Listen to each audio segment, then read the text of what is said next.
Morning Zikhona, just looking at the amount of water where you are reporting live from at this stage, one gets the sense of how much rain has hit that area, has fallen in that area, and how much waterlogged it is. And we are in Greens Farm, Bradan. This is the area that's been identified as the worst affected by the flooding in Port St. John's. And we're actually noticing that since yesterday, the water levels have actually risen. Many of the residents from here who have been affected have been sleeping at community halls, churches, as well as bed and breakfasts and hotels in the area. What is quite commendable yesterday in the meeting that we attended late yesterday with the mayor as well as residents, a lot of people who own accommodations in Port St. John's actually came out to the meeting to avail their spaces and to say that people are welcome to come to their bed and breakfast as well as hotels, so that's to make sure that they have dry beds to spend the night. Behind me, there are a lot of houses that have been damaged. A lot of these houses here are actually mud structures, so many of them didn't survive the wet weathers. If Liga can just pan to me, there are some people that are starting to rebuild their homes since this morning when we arrived.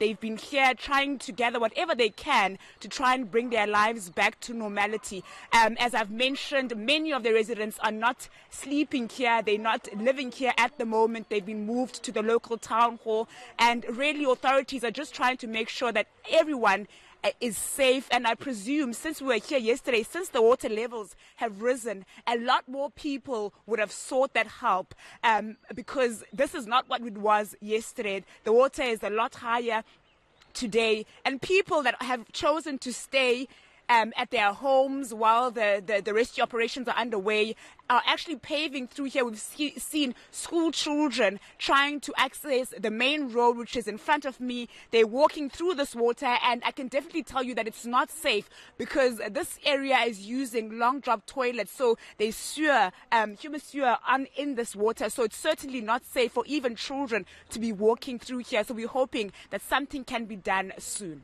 Yeah, from a weather forecast, the rain seeming from overnight today to be subsiding, but the place remains waterlogged. I guess hence the water is rising, as you say. Besides shelter, accommodation, what else have the people told you that they need at this stage?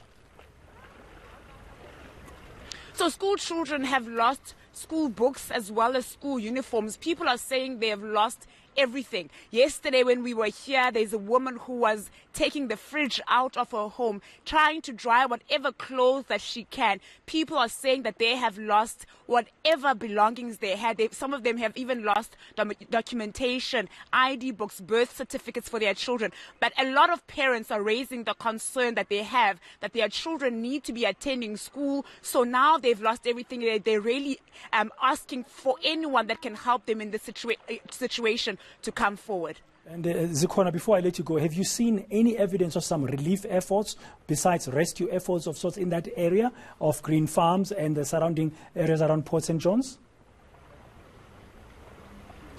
We've seen a lot of support coming from government at the town hall where the residents gather every day. We see them getting mattresses as well as blankets from government. Government is also providing daily food for them, so they get their meals from there. At the bed and breakfast where I was sleeping, the owner was busy trying to organize a breakfast for the about 30 affected residents that are spending the night there, or that spent the night there rather. So a lot of the help so far has been coming from government, but certainly I think any help will be welcome. People are looking for basic sanitary towels, toiletries, school uniforms, as I've mentioned, because school children need to go to school. I don't know if you can see them here behind me. They haven't been able to go to school for the past two days now, and we don't know how much longer that can go on for.